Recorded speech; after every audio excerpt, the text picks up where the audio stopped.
In a smartphone market that's extremely saturated, we've got Huawei pushing their way through with the Mate 20 Pro, trying to get the top spot. I've been using the Mate 20 Pro for the past couple of weeks now, traveling with it, using it as my primary device, and here's what I have to say about the phone. Looking at it, the device is very sleek. Coming in at 8.6mm thin and 189 grams, it's a pleasure to hold in the hand. There's this sense of premium, and what makes the phone a bit different from the rest is that textured back. It's found on the emerald green finish we have, adding that extra sense of grip. And also, it just has an addictive sound to it. There's your IP68 water and dust resistance, somewhat standard on flagships nowadays, but here's something interesting. The display on the phone is protected by Gorilla Glass, but the version isn't quite specified. And maybe that's why the fate of this phone wasn't so good after a drop. Look, I wouldn't say this is a major deal breaker, and I would recommend you put on a screen protector on the phone as soon as you get it, and make sure the protector is thin enough for you to be able to use the in-screen fingerprint scanner as well.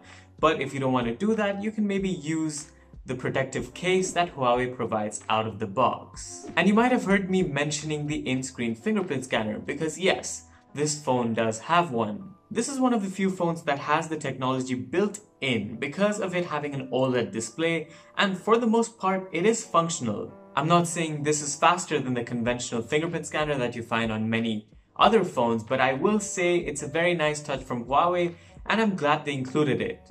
The more favorable option nowadays is actually 3D facial recognition, and Huawei's Mate 20 Pro also comes with that. The bigger notch on the display is to accommodate the technology that goes into it, and seemingly I haven't had any issues with it whatsoever.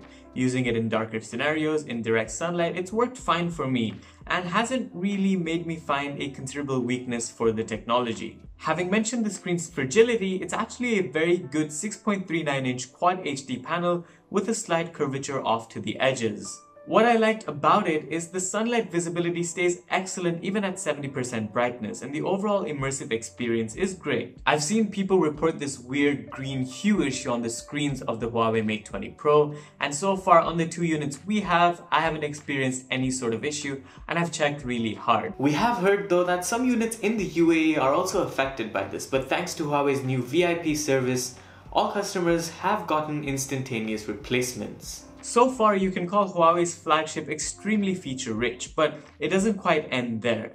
If you take a look at the bottom of the phone, you'll notice two omissions. There's no speaker grill because that's built into the USB-C port, and before anyone asks, yes, the dual stereo speakers work even when the USB-C port is plugged in, although the sound is a bit muffled. And secondly, there's no headphone jack.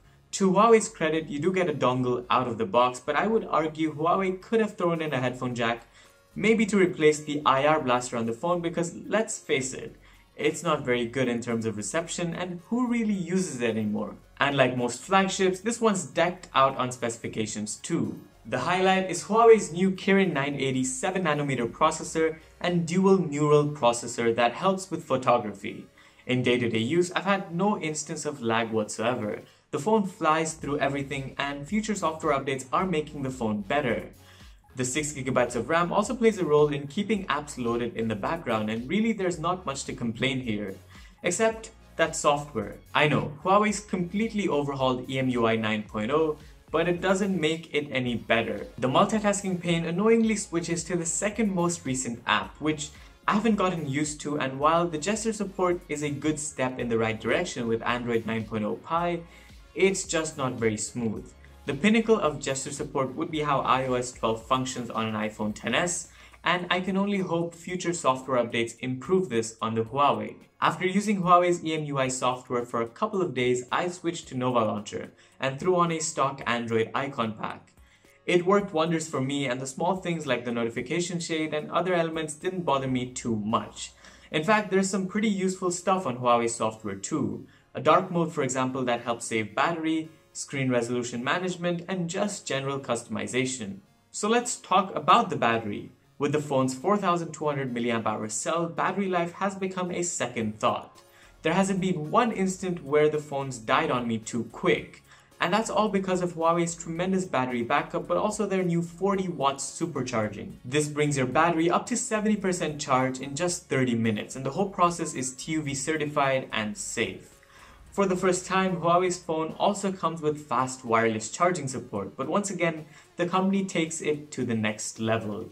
The phone's capable of something called reverse wireless charging, which lets you charge other phones just by touching backs. And a real case scenario happened with me just the other day where my dad's Galaxy S9 needed charge because we were on a road trip and the only phone to have data was the S9. And what we did was basically touch the phone's backs and voila, this thing worked like a charm. Before I wrap up this review though, I want to talk about the 40, 20 and 8 megapixel Leica cameras on the phone.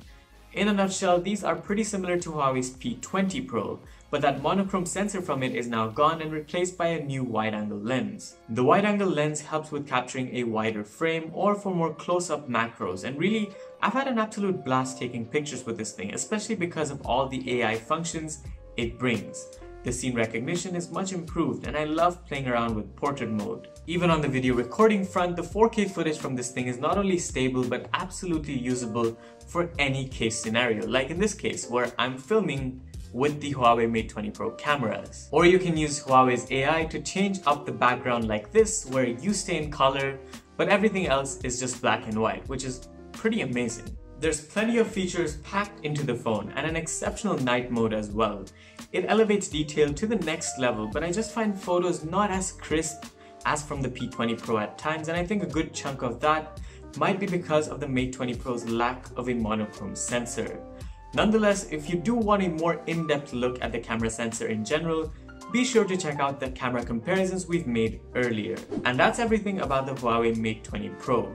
Here it's on sale for 3,299 dirhams, which is much less than elsewhere in the world and certainly less than the Galaxy Note 9 from Samsung or the new iPhone XS series. For what it brings, the phone is excellent. It does everything you'd want from a 2018 flagship phone, and it's probably my favorite phone of this year. Thanks for watching this video review of the Huawei Mate 20 Pro. I hope you guys found it useful and enjoyable to watch.